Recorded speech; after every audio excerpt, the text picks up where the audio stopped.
Hello folks and welcome to Formula One Paddock Pass, your post-race edition for the 2018 Bahrain Grand Prix. What a race! Loved it. Absolutely loved it, as I think everybody did, as I'm sure all you guys did as well. Literally, lights to flag. My little heart was beating. Such an exciting race. I don't think I'm overdoing it to say that we all really loved it. Of course, drivers with so much to do from the grid. Lewis Hamilton with his grid penalty, Max Verstappen having crashed in qualifying, and the perceived wisdom through the paddock was that Red Bull Racing had the fastest car in race conditions from what we'd thought we'd learnt over the weekend to that point. Of course, it was an all-Ferrari front row with Vettel on pole, Kimi Raikkonen alongside him. And sure enough, at the start of the race, Vettel got away. Valtteri Bottas from third of the grid pulled up into second. Raikkonen slots in behind him. And then behind, Hamilton and Verstappen start forcing their way through. Lap 2, they make contact. Verstappen has a puncture. Ultimately, the damage done to his car in that contact with Hamilton puts him out of the race. And at the same time, Daniel Ricciardo, electrics fail on his car, and within 5 laps, both Red Bulls, as we said, the team expected to be possibly the fastest in race trim, is out of the Grand Prix. From that point on, it becomes a really interesting strategic battle between Ferrari and Mercedes. Lewis Hamilton had started on the soft tyre. Bottas, Vettel, Raikkonen all started on the super soft, so they had to pit a lot earlier. Now, both Ferraris went from the super soft onto the soft. Mercedes left their stop later and put Bottas onto the medium, which is exactly what they did when Lewis Hamilton came in for his sole pit stop. So with both of the Mercedes on a one-stop strategy, Ferrari, well, they had a decision to make, and ultimately they told Sebastian Vettel, you're going to have to make that set of soft tyres last to the flag. Not easy, just under 40 laps for the German to make a set of tyres which should only really have lasted 20-25 laps. They can last all the way to the flag. Raikkonen, however, remained on a two-stop strategy, but when he came into the pits for his second and final stop, absolute disaster. The rear left didn't go on. The boys putting the tyre on was still in place, trying to get that wheel on when the car was dropped down, and Raikkonen went on his way, hitting one of his boys. As we understand it, a broken left leg. He's in hospital at the moment. Wish him well. And as we understand it, that rear left tyre hadn't actually been changed. So when the car left, he's got 3 super softs on the tyre, 1 soft on the car, 3 super softs on the car, I should say, not tyre, 1 soft, and obviously with 3 and 1, you can't carry on, retired from the race. That ultimately put Hamilton into the podium position, and that's your top 3. Sebastian Vettel, Valtteri Bottas, who by the last few laps on those medium tyres was hunting down Vettel and breathing down his neck in a car that the rear's sliding all over the place. Vettel doing all he can to hold Bottas off. Just did enough. Bottas second, Hamilton third at what was, I mean, we haven't even spoken about the midfield yet or anything else. It was a great race, even just for those podium places. Here's your top 3. 2 wins out of 2, but that one looked like hard work. 38 laps on 1 set of softs. 39. Was it 30? I'm sorry, 39. Well, I didn't count, so. Was that always the intention? No. How did you do it? I don't know. I guess, obviously we came in first because we wanted to keep track position, and then Mercedes had the luxury of choosing a strategy. I guess at that point their only hope to win the race was with equal pace was to do something different, which they did. We couldn't really pull away on the soft to open a massive gap to then walk past on fresher tyres at the end. So we had to think of something else. We talked about that scenario before the race, and when they were telling me what they want to do, first of all I had to think and scratch my head, what was that again this morning? But I got it then, and obviously it was down to me to try and make it work. It was very tough, especially 10 laps to go. I had another hit. The tires went down and started to really slide. It was difficult to be consistent and keep the car on the line. When he was there and in DRS, in range, I tried to just get the energy sorted so that I had all the boost down the straight to make it difficult for him. And it was just enough. So obviously big release or big relief when I crossed the line, and I was very happy. Yeah. Was there a thought about bringing you in that maybe didn't happen after Kimi's pit stop, or was that never the intention to bring you in at all? I don't think it had to do anything with Kimi's stop. I saw that there was an issue, and they told me that Kimi had to retire. But yeah, obviously for us, I guess the worst that could have happened was finish third, because the gap to Pierre in fourth was quite big. So nothing to lose. So I think we tried to make it work, and it just worked. I don't think the race could have been another lap or two, so it was good. You make it 3 out of 3 in China? Well, we'll see. I don't know where we're going. Obviously, we need to improve. But having the first 2 races, one is like this, one like that, is difficult to predict where we're going to be. But we need to press on and keep on working, all of us inside the team, trying to make the car better, and then we should be in good shape. So close. Are those ones the harder ones to take when it is literally inches away? Yeah, for sure. It's when it's so close, and after the race, you start to think about every lap, every corner. If there's something you could have done better, if you could have done better something with the back markers, getting quicker through them, and so on. But I felt like I did a good race. I didn't do any mistakes. I felt the pace we had was actually better than we expected. I can promise I gave everything I had, so it was not enough today. You could see that you were giving it everything. Did all that winter testing mileage on the mediums come to bear today? Yeah, actually didn't try the medium before the race this weekend, and it worked well. We could do really long stint, and definitely it was useful. There's got to be a lot of positivity in the team at the moment that you are able to mix it. And I guess that in this era, even on different tyre strategies, it is still so close between everybody. It is very close, and it seemed to be that there was many possibilities today with the strategy. So I think if Red Bull would have been, having a clean race, they could have been in the mix as well. So yeah, it's going to be an interesting season. We still have work to do, definitely, in places like Bahrain. So yeah, we can take some positives, but the main thing for us is to really learn from this weekend why we weren't yesterday in such a good pace compared to testing and Melbourne. It was always going to be a run of damage limitation, but right at the start, very nearly even more damage. Max said he gave you enough room. Did he? I don't know, I'd have to watch it, but I was on the edge of the track, I'm pretty sure. But I need to watch it back. But in the heat of the moment, it didn't seem that it was the case. Don't really know what to say. It was an unnecessary contact. Really, wasn't really no need in that early stage of the race. But these things do happen. From that point on, though, you had a phenomenal race. Moving to the medium tyre for that long final stint. Did you think you had the pace to take it to those guys? Was it a gamble or a calculated one?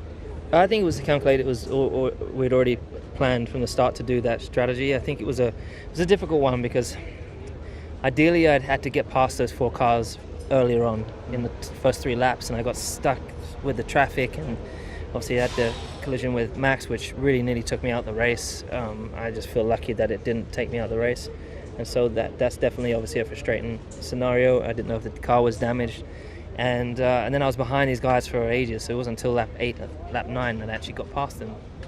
But the guys ahead were too far ahead, and so really the race was lost at the start of the race, partly through my being maybe making the wrong decision in turn 1 position wise, and then after that just not being aggressive enough. But there's a long race, and I wanted to see the whole race, but anyways, we live to fight another day, and I still got good points, so really happy with third.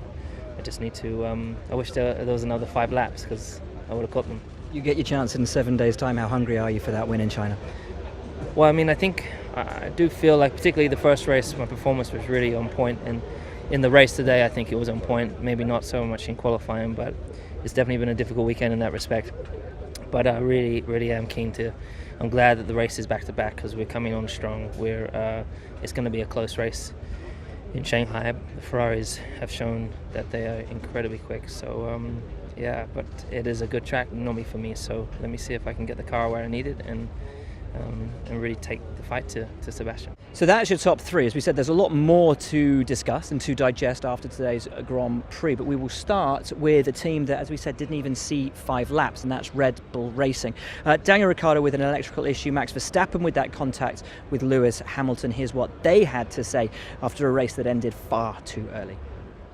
Yeah, just coming into turn 8, everything switched off, so as if I pressed the off switch, so I lost everything, lost the dash, power, gears, so it seems a battery, electrical, some form of issue there. Yeah, it's brutal, I guess. You know, you wait, especially a night race, you wait the whole day, try and, you know, save all that energy and adrenaline up, and then after 2 minutes it's gone. So yeah, this sport can be pretty brutal.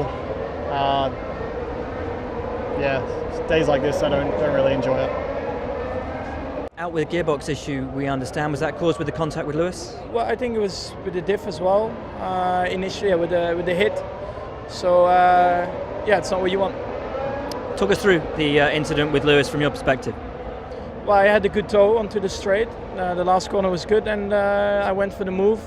Then we got a bit squeezed with the McLaren, but then, you know, from middle to the X of the corner I was ahead, and suddenly I felt a touch on my rear tire. So yeah, then my race was over because I got a puncture. It's such a tight complex of corners around that 1-2. Could you have given more space? How difficult is it to judge how much room there is around there? There was enough space on the left. More than a car's width, I think? Yep. Thanks, Max. So yeah, so that's your Red Bull drivers. Christian, can we grab a quick one? Yeah, disappointing day. Do we know ultimately what the problem was for Daniel? It's a problem within the energy store, so yeah, it's caused a sudden complete power loss. So yeah, dreadfully frustrating because we got a very quick race car today. So you know, one of those things, but only 5 days till the next event. And look, we all love watching Max race. He's a fighter. We know that. Does he have to temper that a little bit? No, look, for me that was a racing accident. You know, he's taken on the world champion. Both hard races. They've gone for it. You know, look, you could argue that Lewis should have conceded, given up the corner, and he risked damaging his front wing. So I think it's two competitive guys fighting for the same bit of tarmac. So that's why people turning their TVs on for, isn't it? Magic. Thanks, Christian. See you in China. Thank you. Right, let's go down and keep out of everyone's way and go down to Force India. Nice to hear from Christian Horner then. Force India. So, well, we were going to talk about the whole rest of the field today, weren't we? Let's talk about Force India, though, as we are here now. They qualified, well, Ocon qualified in the top 10, and there was some expectation there that they would be able to fight in that midfield battle with the likes of the Haas and the McLarens and the Renaults and maybe make some spaces up. Now, unfortunately for them, for the majority of the afternoon, they were just outside the points. Ocon was in that midfield battle, but it seemed, as the laps were ticking down, that Force India was not going to have the afternoon that they'd hoped. So much so, in fact, that when Esteban walked up to me in the pen, I believed he'd finished 11th. He hadn't. He finished 10th, taking it away from Carlos Sainz just 2 laps before the end. So points for Force India finally on the board, but a lot of work to do. Esteban, I know you're hoping for more today, but did you see some positivity in the results moving on from Australia? Yeah, definitely. You know, positive weekend compared to Australia overall. Much better qualifying. Tough race from the beginning to the end. It was too hard. I would say we were not at all easy at any point, and we know what to improve. Now we just need to keep working, keep our head down. The team did a fantastic job this weekend. I'm sure we will improve again more. And you are in the fight. You were fighting with the McLarens, with the Renaults throughout the contest. Yeah, definitely. I got Carlos 2 laps before the end for that point, so it's fantastic reward for everybody. Working that hard, you know, at the factory, it means, you know, that we keep working and we will get there. So, Force India, 1 car in the points, Esteban Ocon, 1 car out of the points, Sergio Perez. Now, 1 team, both car out of the points. Don't worry, we'll come to the rest of the midfield battle and the rest of the top 10 in a minute. Another team out of the points, Williams. It's been a really hard start to the season for them. I think they knew it was going to be tough. I don't think they were expecting it to be quite this tough. Anyway, Sorokin and Stroll both made the flag. Both of them never looked like they had a chance at the points. But for Sorokin, at least, it is a first checkered flag in Formula One. And not just confidence, but the knowledge that you gain from that, so different to testing, and a really critical first step on that Formula One ladder for the young Russian. Yeah, that was the first F1 race for me, and really much the first F1 race mileage. As we both know, the testing didn't go so well as well. It's a good experience for sure. Could even make up some positions on the start and lost it back, and then there was a bit of not enough clearance for me what we were going to do with the strategy, because it was up and downs a bit in some point of the race. So it was I was, let's say, not optimal managing the set, because I didn't know if I'm going long or we're stopping soon. But yeah, I mean, anyway, from there onwards, it was kind of a good race when you were in clean air. I tried all the range of compounds, which is a good point. At least we collect some data. Yeah, we lost. I mean, obviously quite a bit of track time. Fighting. The car passing, the quick cars coming over for one lap. So I mean, it was not optimal race, obviously for the results and for the track time overall. But I think in terms of the work and the experience I got, I could be quite happy. And I think the pace over the second set and over the last set of tires was quite good, because obviously we lost quite a lot in the beginning and in like 1/3 of the race, and then actually we got it back to more or less where we've been. So yeah, still need to work on some areas. Like the first lap, we're not really in position to fight the people or to stay with them, to use their mistakes or something else. And obviously, when it's a big group of cars, it makes the life very easily, not very easily at all. So yeah, but again, it's experience. We're moving ahead. So. Back in the points again today. This man, hi Nico, looked like an exciting race for you. Well, I don't know. Did it? Yeah, it really. Well, it looked. I mean, to be honest, the whole race looked really fascinating. Not fascinating, exciting. That's the word I need to use. It was for us. Was it for you? Yeah, I think it was okay. There was some action, some periods, where there was a bit of racing going on and wheel-to-wheel stuff, and there was some moments that were not so exciting. A lot of fuel management today. That was a big subject. That's something drivers probably don't like so much, but we all, I think, had to do it and in the same boat. But I think we got the best result that we could today. Happy about the 6th position. So yeah, we'll take that. And obviously points in Australia, points here. Does that start to show the level that you're at? Does it start to show the consistency between different types of circuits? Well, it's only two out of 2 now. I think we need to wait a little bit. But I feel our package does work, reasonably well on all tracks. I don't see a reason why it shouldn't be good also now in Shanghai, but the slightly concerning or not so good thing today is the Toro Rosso pace and the Haas pace. They were quite a bit faster than us and finished the race like 30 seconds ahead. So don't like that, and yeah, we need to push hard and catch these guys and beat them. Thank you. Enjoy your journey. We'll see you in China in a few days' time. Thanks, Nico. Let's carry on going down now to, I think let's talk about McLaren, because obviously with the Renault engines in the back of their cars, just as the Renault team obviously have the Renault engines in the back. Not a great qualifying day yesterday for McLaren, but managed to get both Stoffel Vandoorne and Fernando Alonso home in the points. Believe it or not, Fernando Alonso now sits 4th in the Drivers' Championship, and I think if you told him that before the season started, he would have been a very happy boy. Yeah, very happy. I think the team did a great job. Good pit stops, good strategy. Both cars in the points again. In Australia, 5th, here 7th. So I think it's a great start of the year. But we need to look at the overall picture of the weekend. We were not quick enough here. We lack a little bit of speed, especially in qualifying. So we need to look at this and hopefully improve that and start in a better position next time. What are your hopes for China, given how well you went China? Where do we start? Australia, that's the one. And here, 2 totally different circuits. And then we go to China, again, another different type of circuit.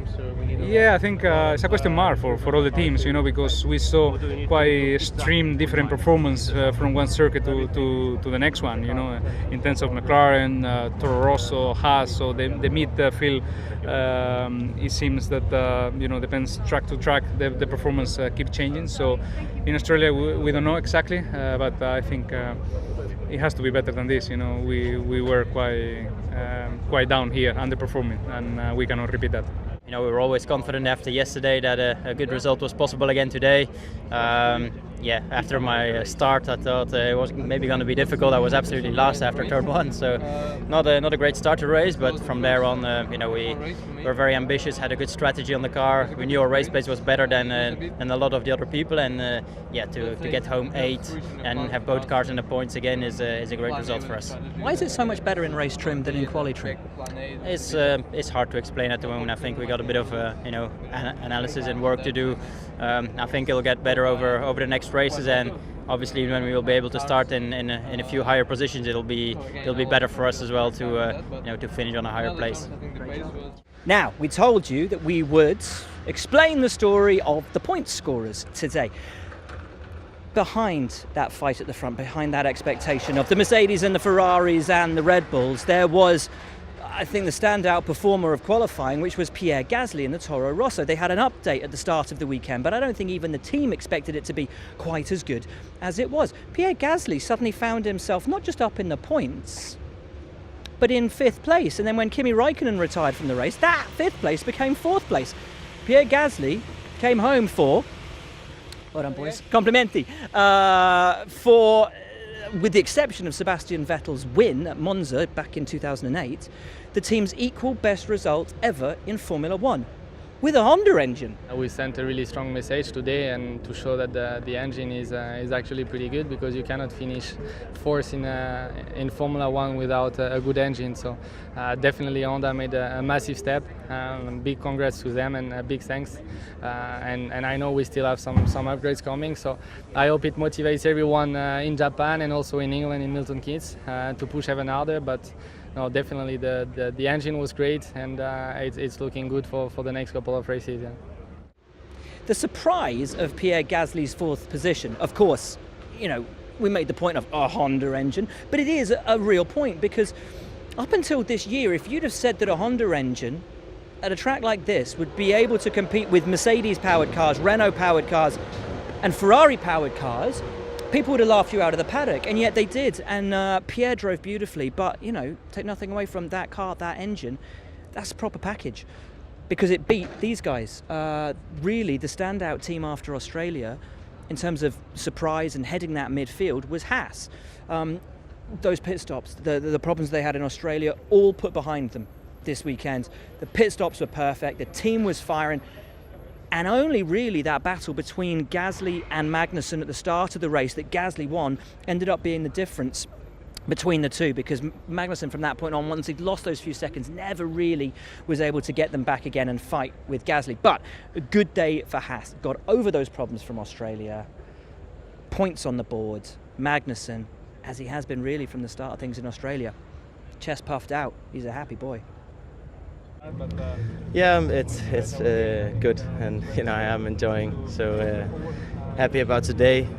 Really good to get 10 points and get the championship started. So really proud of the team, especially the guys in the pit stop for keeping their head cool and just getting back to basics and do what they do best and deliver.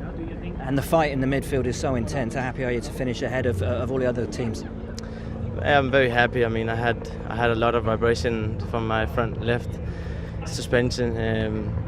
I think from the contact I had on lap 1, but it lasted. I was very nervous, and I backed off completely and didn't want to touch any curbs or anything. So I couldn't really fight the Toro Rosso and Gasly, but still happy with P5. So there's your man. There's Kevin Magnussen, just debriefing with Gunther. And yeah, great weekend for Haas. I think we all agree. Now, there's one team so far that is missing from this post-race edition of Paddock Pass. That team is Sauber. And Sauber had an outstanding race. Only 4 drivers today managed to make it to the checkered flag, having done 1 stop. They were Sebastian Vettel, Valtteri Bottas, Lewis Hamilton, and Marcus Ericsson. We spoke about the brilliant drive that Pierre Gasly had to put him in 4th, and that won him driver of the day. Had he not, I think, his best race ever in Formula One, and equally deserving of driver of the day, Marcus Ericsson. Came home 9th, and what's amazing about this is new power units in the Alfa Romeo. Yeah, okay, it's a Ferrari badge as an Alfa Romeo, but a big step up from where they were at last year. Brand new suspension concepts on the car, brand new aero concepts on the car. It's all new down here. The team is taking a very new leap into what is for them the unknown, and they really struggled in Australia. They got it all together here. Ruth Buscombe, brilliant strategist, came up with a strategy that Ericsson had to make work, and he genuinely didn't put a foot wrong today. He gets kicked way too often, I think, as a Formula One driver, but Marcus Ericsson today, him and Gasly, for me, drivers of the day. I think this weekend has been a positive weekend. We've been in the mix in the midfield, which is a very tight group of cars. It's a lot of cars that are in the midfield. We took a decision yesterday to focus more on the race setup compared to qualifying setup. So we knew we would give away a bit of performance in qualifying. Maybe we gave away a bit more than we expected. But still, going into today, I was still very confident that we can have a strong race. And then obviously the key was to have a good start in first lap, which we had. So I was running already, I think, 12th or 13th after lap 1, which was the key to be able to pull this strategy off. And then, as a team, we knew that the one stop was our best chance, but we knew also it was going to be really tight with both tires and fuel to make it last all the way till the end. So it was all about trying to manage and really be on the limit, but not going over the limit.